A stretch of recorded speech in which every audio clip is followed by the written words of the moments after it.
किच्चक को भी मारना है और दरियोतन को भी सफाया करना है। धन्यवाद। अभी आपके सामने आपके सामने राधा अलावत अपने विचार दे लो।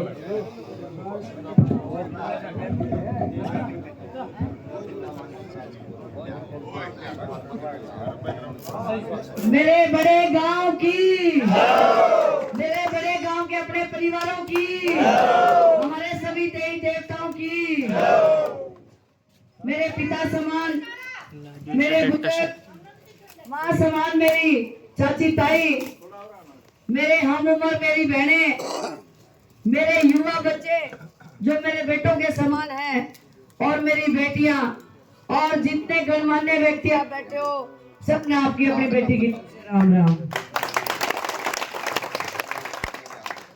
आप सब लोग जानते हैं,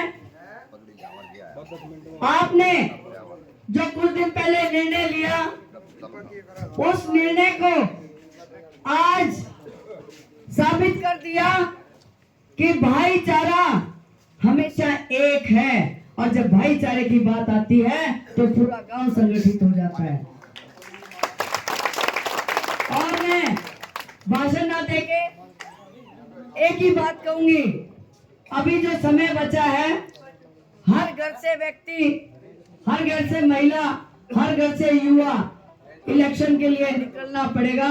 इस गांव ने जो बीड़ा उठाया है उसको पार लगाने के लिए आपको हर घर से निकलना पड़ेगा, क्योंकि ये भी एक इतिहास है। पहली बार आपने अपनी बहू को इलेक्शन के लिए आगे किया है, तो ये जिम्मेवारी भी हमारी बनती है। जिस जोश से आप इलेक्शन लड़ रहे हो, इसमें कोई दो राय नहीं है। हमारा इलेक्शन बहुत अच्छा चल रहा है, लेकिन आखिरी 5 तारीख तक हमें दिन रात एक करना पड़ेगा। सारा काम जब तक जिएंगे, जब तक करेंगे, ये सुनहरी मौका ऐसे बार बार नहीं आ सकता। और मेरी जो पगड़ी मेरे परिवारजनों ने पहनाई है, मेरे गांव ने पहनाई है, मैं इस पगड़ी की लाज को हमेशा हमेशा, मैं हमेशा एक बार बात बोलती हूँ, 7वें आसमान पर लेके जाऊंगी। आप लोगों को मेहनत करनी पड़ेगी।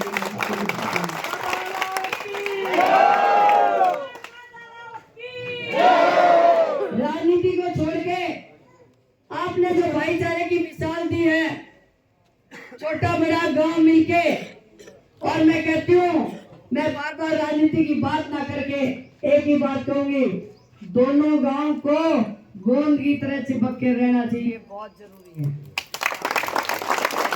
अगर आप इसी मजबूती से चलते रहे, कभी भी कोई भविष्य में फैसला लेना पड़े, खासकर मैं अपने युवाओं को कहना चाहती हूँ, हमारे महम हल्के का 24 अटगामा का जो भी कैंडिडेट आता है, उसका साथ निभाना चाहिए।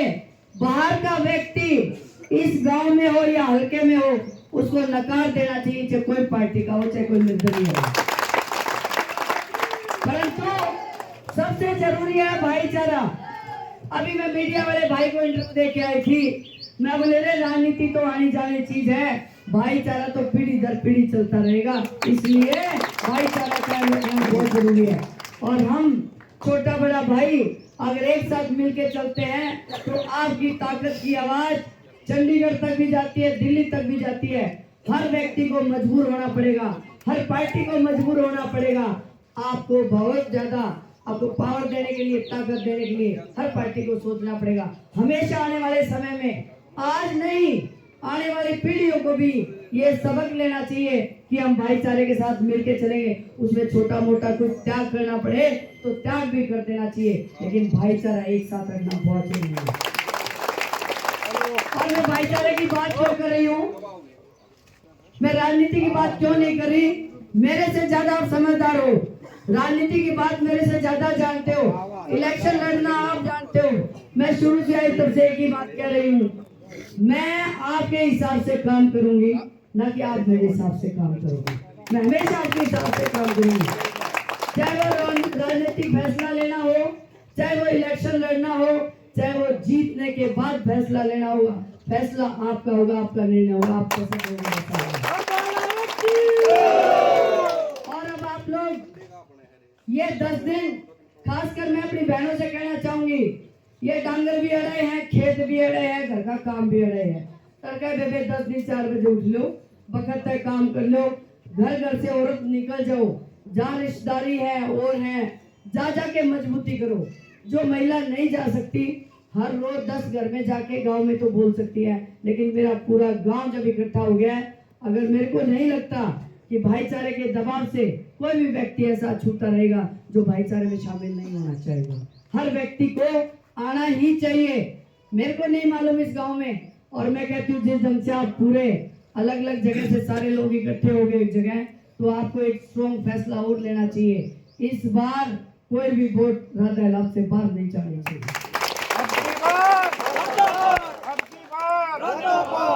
हमारे दोनों गांव और शहर बरान गांव, इन चारों गांव की वोट उठा के देखो कितने ज्यादा है, लेकिन उसके लिए 10 दिन और मेहनत करनी है। हम सबको एक ही निर्णय लेना है भाई, जो ये मौका आया है ये मौका आप लेके आए हो, फैसला आपका था। इस फैसले पे जैसे हमारी पंचायतें पूरे देश में मशहूर है, इसी तरह पंचायतों के फैसले भी बहुत मजबूत होते हैं। तो सभी पंचायतों को एक बार इकट्ठे होकर ये फैसला लेना है कि कोशिश करो उस चीज के लिए कि कोई भी वोट हमारे अलावा बाहर नहीं जानी चाहिए। मौका सुनहरा मौका है आपके पास। और अच्छी बात तो मुझे ये लगती है, किसी के पास भी जाओ, चाहे मीडिया वाले से बात करो, आम पब्लिक से बात करो, एक ही बात कहते हैं। कुछ लोग अफवाह फैलाते हैं, कहते हैं भाई मारा मुकाबला राधा गेल है, दूसरी पार्टी वाले ने कहा मारा मुकाबला राधा गेल है। इसका मतलब आपा मुकाबला है सब जगह पे। और ऐसा इलेक्शन भी आपने कहीं नहीं देखा होगा। नापन इलेक्शन के जैसा देखा एक करे तो सही मायने में इलेक्शन एक बहुत ही अलग ढंग का है, और इसके परिणाम भी बहुत अच्छे होंगे। बस जरूरत है मेहनत करने की। तो मैं सभी से गुजारिश करूंगी, तड़के बगैर डंगर पे आया करो, हर में खेल में पानी पूरी भरते उड़े आप पे पिए जाओ। लेकिन आप इसे 10 दिन इसमें उलझे रहे ना, तो यह काम छोड़ना नहीं है। ज्यादा से ज्यादा संख्या में बाहर निकलो, ज्यादा से ज्यादा वोटों की अपील करो। और जड़े छोरी ब्याह के जड़े की बहू आ रही है, खास कर उनको एक ही बात कह के आओ। सब जगह हो सकता है मैं ना पहुंच पाऊं, कोशिश तो करूंगी रिश्तेदारी में सब जगह जाऊं, लेकिन छोरिया ने बहू वाला ने कह दियो तारी वोट तक काम नहीं चलेगा। अपने कुंबे ने इकट्ठा कर छोरी, और सारे कुंबे की वोट गिरा जब काम चलेगा। हमारी लड़कियां वोट तो दे देती है हमारे गांव के नाम पे, भाईचारे के नाम पे, बहन भाई के नाम पे, लेकिन उनके कुंबे उनके साथ नहीं आ रहे।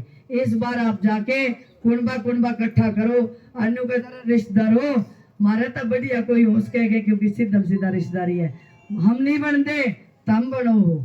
और मैं महिलाओं को भी यही कहूंगी, 1 लाख वोट है इस हल्के के अंदर, 1 लाख राधा बनेगी, 1 लाख राधा। और ये सोचते हो राधा ही नहीं नाम क्यों लेना है भाई। मैं चाहती हूँ अगर महिला बन गई तो भाई परिवार आपे बन गया, और परिवार बन गया तो रिश्तेदार भी बन गए, सारे चारों मौज है। तो मैं मेरे बुजुर्गों का, मेरे सभी परिवारों का, मैं प्रभु का सबसे पहले धन्यवाद करती हूँ कि आपकी सोच इतनी सुंदर हुई, जिन्होंने मुझे आशीर्वाद देने का काम किया। मैं अपने गांव को ज्यादा शब्द ना कह के, मैं आपकी आन बान शान को हमेशा ऊंचा उठा के रखूंगी। आपको कभी भी ऐसा नहीं मिलेगा एक दिन भी जब आपको ये लगे कि राधा से कोई गलती हुई है। मैं इस बात का जब तक जिंदा हूँ, जब तक भरोसा दिलवाती हूँ आपके साथ, आपके हिसाब से, और आपकी आन बान शान को ऊपर रखूंगी। भारत माता की, मेरे सभी परिवारों की। मैंने बहुत अच्छे कर्म कर रखे थे, बहुत अच्छे कर्म कर रखे थे। ना दादा, सेवा के अलावा भी मैंने अच्छे कर्म कर रखे थे, जो मैंने शायद अगर राजनीति में नहीं आती तो मेरा इतना बिछड़ा हुआ परिवार मेरे को कैसे मिलता। मेरे पूर्व जन्म का रिश्ता है, तभी तो आपके बीच में मैं बहू बन के आई हुई हूँ। इसलिए प्रभु का धन्यवाद करती हूँ कि प्रभु तूने मुझे अच्छे समय पे अच्छे ढंग पे ब्याह दी, ठीक है ना ब्याह दी, इतना बड़ा कुंबा मिल गया। और मैं इस सुंदर कर्मों को लेके अगले जन्म में भी इकट्ठे रहेंगे, चिंता क्यों करो। भाई प्रसाद लेकर जाए कोई